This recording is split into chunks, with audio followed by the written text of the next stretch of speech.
Tina Parks, and I'm from the British Academy of Floral Art, and I thought I'd show you around our work in progress garden. We've been developing this for about a year and a half. It was a field, so it hadn't been used for an awful long time, so it was agricultural land, so it's taken an awful lot to develop it because it was super rocky and super stony. But I'll show you around. Would you like to come and have a look?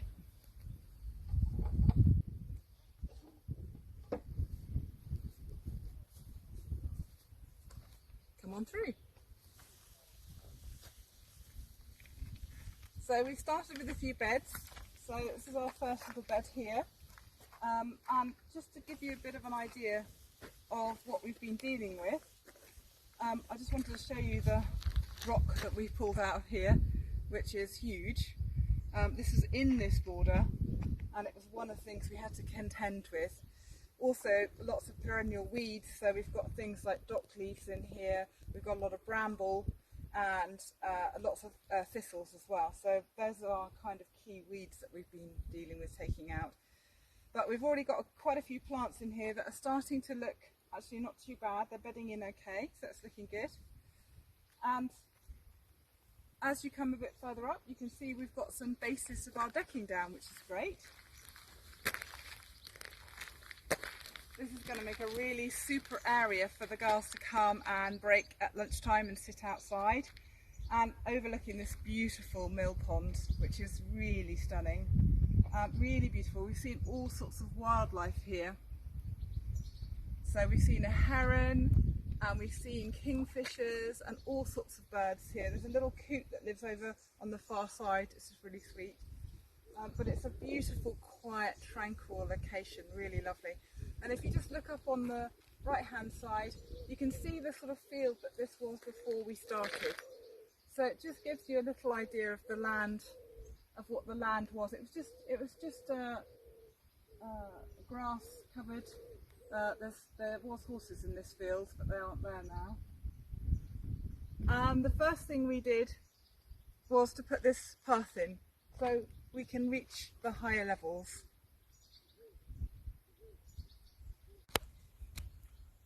So this area down by the edge of the lake, we're planning on developing. So we're going to put a path in along the outside of this lake, and we're going to put some big rocks in to edge it.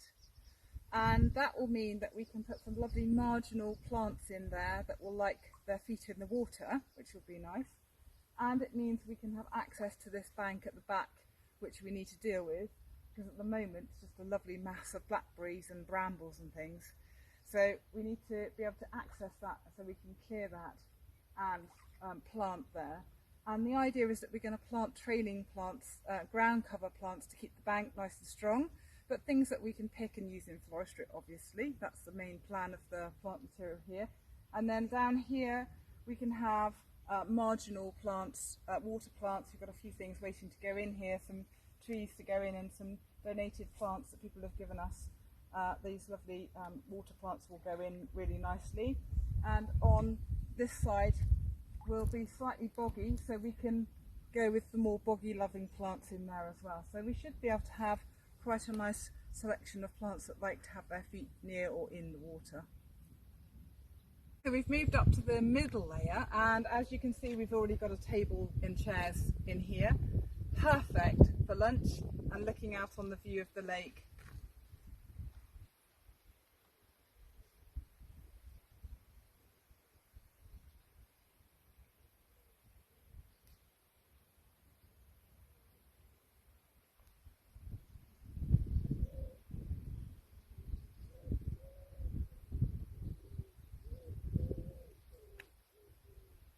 Okay, so this is our first beds.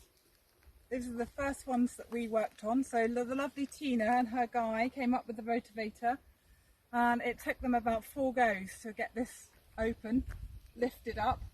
As you can see, super rocky. So all the rocks that we found, what we've decided to do is use them to make small walls, just to help the soil not rush down the bank and wash onto the path.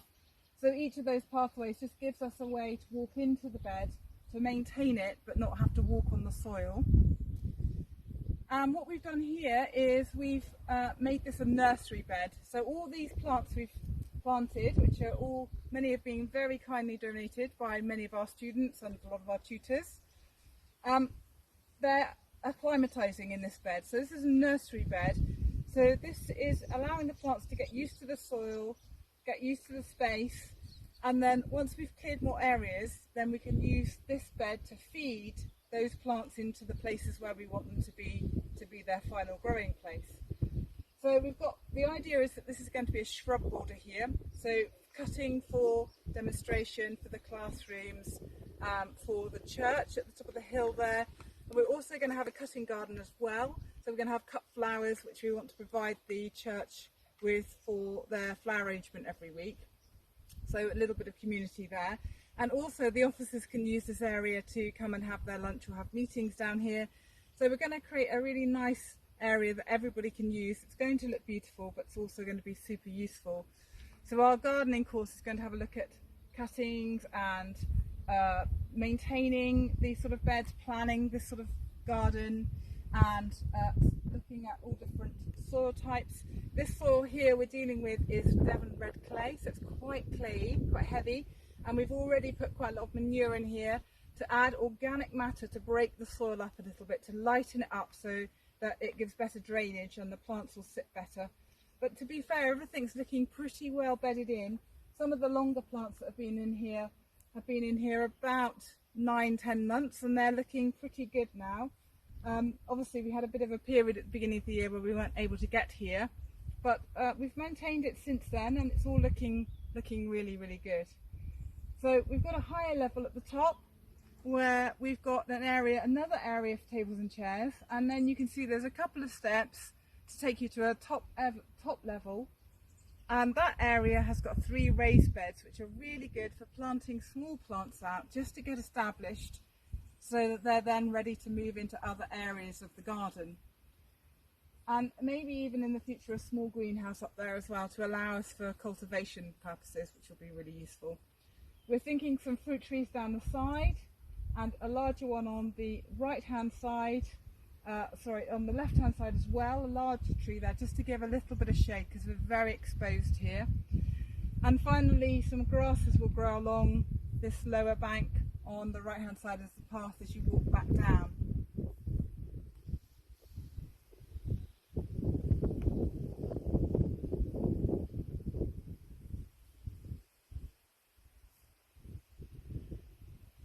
And as you can see, we've got a lot of cultivation left to do. It's a lot of hard work. We have to work quite hard at the weeds every 2 or 3 days, really taking them out, and the kitchen grass, which keeps on coming in. But it's a really lovely project, and we're really looking forward to getting the garden much more complete. It's going to probably take about 2 years in total to complete the whole area, but we're really excited. So I'd like to invite you back again at some point where I can show you some of the individual plants that we've chosen to plant and explain why they're good for the use in floristry.